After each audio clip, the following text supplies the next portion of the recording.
Welcome back to Consumer Heaven. Today, we're diving into something a lot of homeowners overlook: manual push reel mowers. We've handpicked these 5 after going through hundreds of real-world user reviews, field tests, and performance insights.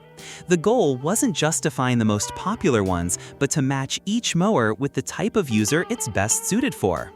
Whether you're maintaining a small backyard, tackling thicker southern grasses, or just looking for something quiet and low maintenance, there's a real mower here for you.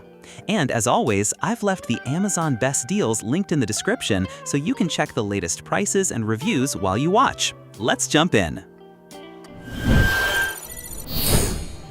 Number 5. Scott's 20-inch Classic Reel Mower. At number 5, we've got the Scott's 20-inch Classic Reel Mower, a model built for covering more ground with fewer passes. When I tested this on a 4,000 square foot flat backyard, the wide 20-inch cutting deck made mowing noticeably faster compared to smaller reel mowers.